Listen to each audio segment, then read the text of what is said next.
What's up, music fans? Welcome to last week's album. I am Kevin, I'm Derek. and we are here this week with another review for you guys. We'll kick it off like we always do, drinking a beer. Cheers, Cheers. guys. All right, let's get right to it. This week we're reviewing an album called Still Fighting the War by a artist called Slaid Cleaves. That's actually his real name. He is a Americana singer-songwriter. He's released God knows how many albums. We couldn't even count or we tell you. And he's been doing this for about 20 years now. Kevin, I'm going to jump in and say this at least. This album, like his last album, the title track is also the first track, and both titles horribly depressing, almost like here, Still Find the War, his last effort. Everything you will love will be taken away. Fantastic album, not great album title. Way to start us off, Debbie Downer. But you're right. This is his second album where the name of the album is also the name of the title track, and they are both a little bit depressing, but there is a light at the end of the tunnel. We'll get into that here in a bit. But let's start, like we always do, with Sounds Like. I have Still Fighting the War. Sounds like veteran Americana singer-songwriter still has it after all these years. What do you think it sounds like, Derek? I thought Still Fighting the War sounds like Todd Snider's last album, Agnostic Hymns and Stoner Lullabies, or I'm totally messing that up, but he had kind of this angry, angsty feel to it, and I felt like Slade took the same type approach here as well. Yeah, I actually think you got that album title right, but we'll check. Oh, all right. Good work, Derek. So let's get into key tracks. I have title track, Still Fighting the War, Welding Burns, and Whim of Iron. What about you, Derek? I've had opening tracks Still Fighting the War as well, but then I also have Rust Belt Fields and Hometown USA. All right, well, let's start off talking about Still Fighting the War. Not only is it the title track, it's the first track on the album.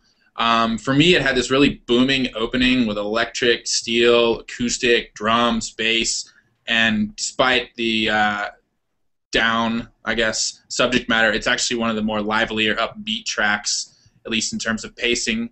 And it's the story of a soldier who comes home and can't readjust to life. He can't find work. He's having flashbacks. He gets in fights with his lover. Everything's going wrong. And then there's this bleeding guitar solo that just brings all the emotion together.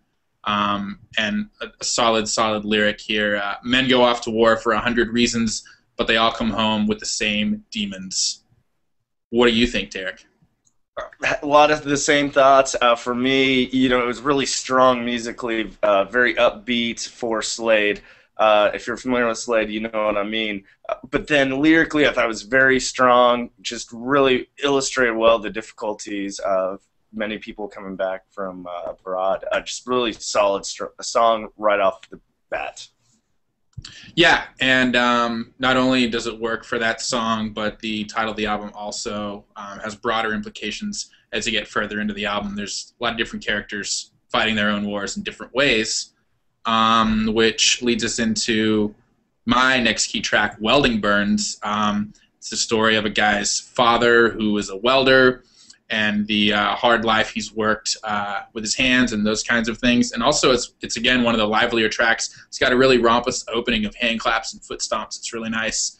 And overall, it has this dusty, rocking, raw vibe that kind of reminds me of Ryan Bingham and his sort of country rock, rough sound. So another great track there. And yeah, what about your next key track, Derek? All right, I'm going to kind of double up and talk about it at the same time. Rust Belt Fields, a little more slow, more mellow, kind of Slade going on, but it's got a really strong chorus where he comes in and says, "No one gets a bonus for bloody knuckles and scars. No one remembers your name just for working hard." I thought that was a great line, and the song's all about perseverance, and it's really cool to come from a very mellow verse and then into this very almost gruff and just bare bones chorus there.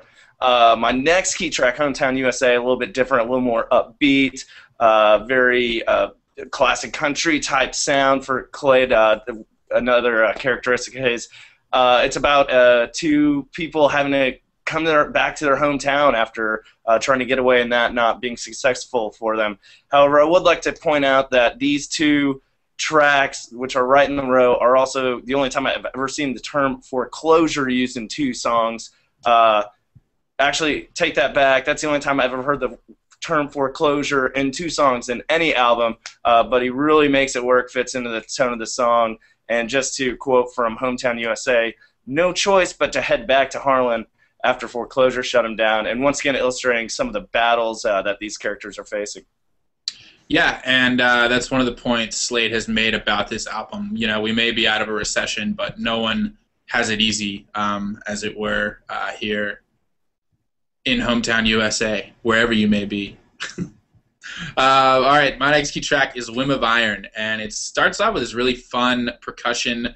It's got this humming Casio, a bright, whimsical guitar and mandolin, and it's this fun little ditty about a woman who has a whim of iron.